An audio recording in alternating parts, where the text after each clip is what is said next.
বিয়ের কয়েকদিন পরই বাচ্চা নেওয়ার জন্য খুব চাপ দেয় শাশুড়ি, কারণ স্বামী প্রবাসে থাকে। আবার কবে আসবে না আসবে, আমিও মনে মনে সিদ্ধান্ত নিই এখন বাচ্চা নেব। বেশ ভালোই চলছিল বিয়ের পরের দিনগুলো। বিয়ের 2 মাস পর স্বামী কাতার চলে যায়। স্বামী যতদিন বাসায় ছিল, শাশুড়ি কি অমায়িক ব্যবহার আমার সাথে, যেন আমি তার মেয়ে। স্বামী বিদেশে চলে যাওয়ার পর শাশুড়ি এত খারাপ ব্যবহার শুরু করলো যে আমি বুঝতে পারছিলাম না যে একটা মানুষের কয়টা রূপ হতে পারে। আমার প্রেগন্যান্সির তখন 6 মাস। জোর করে ডক্টরের কাছে নিয়ে যায় চেক আপ করার জন্য যে পেটের বাচ্চা ছেলে না মেয়ে। চেক আপ করে ধরা পড়লো আমার মেয়ে হবে। শাশুড়ির মেজাজ দেখে কে, রাগে গজগজ করতে করতে বাসায় ফিরলো। এসেই আমার সাথে রাগারাগি শুরু করলো, কেন মেয়ে হবে, তার নাতি চাই। আমি বললাম সন্তান আল্লাহর দান, এতে আমার আপনার হাত আছে নাকি। শাশুড়ি তখন স্বামীকে কল দিল, তখন কাতারে অনেক রাত। সে ঘুমের ঘরে শুনে বলল মেয়ে হবে, এতে দোষের কিছু না তো, সে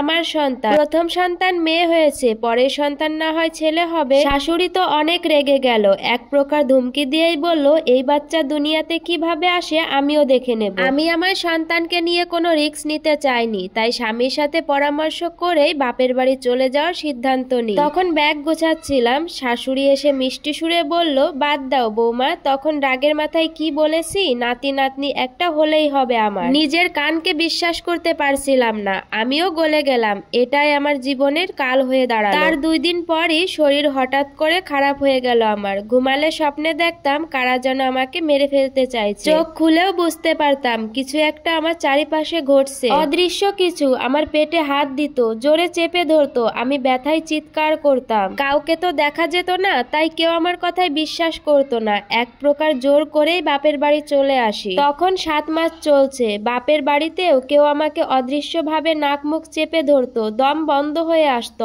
আমি চিৎকার করে উঠতাম। তখন আমার মা বুঝতে পারে যে আমার উপর কোনো বদ নজর পড়েছে। তার পরের দিনই আমার মা একজন হুজুরকে নিয়ে আসেন। হুজুর ঘরে প্রবেশ করতেই বুঝতে পারে কারোর উপস্থিতি। তারপরে ফু দিতেই জানালা দিয়ে একটা কালো ছায়া বের হয়ে গেল। তারপর তিনি বললেন তোকে কালো জাদু করেছে তোর শাশুড়ি, যাতে তোর পেটের বাচ্চাটা নষ্ট হয়ে যায়। তখন আমার চোখে জল চলে আসে এসব কথা শুনে। হুজুর আমার গলায় একটা তাবিজ বেঁধে দেয় আর বাড়ি বন্ধ করার জন্য মোম আর চন্দন কাঠ এনে বাড়ি বন্ধ করে দেয়। তারপর 1 সপ্তাহ বেশ ভালোই কাটে। আমি আমার স্বামীকে বারবার ফোন দিয়ে বলি তুমি দেশে আসো। সে বোঝাতো টাকা লাগবে সামনে, বাড়ি ফিরলে চলবে না। কিন্তু সে কোনো মতেই বিশ্বাস করতো না তার মা আমাকে কালো জাদু করেছে। 7 মাসের মাঝামাঝি সময় পেট অস্বাভাবিকভাবে ফুলতে থাকে। একজন গর্ভবতী মহিলার পেট যেমন হয় তার থেকে দ্বিগুণ ফুলে যায়। সবাই দেখে ভয় পেত, এই বুঝি পেটটা ফেটে যাবে। পেটের ভেতর স্পষ্ট বিশাল আকারের পায়ের নড়াচড়া বোঝা যেত।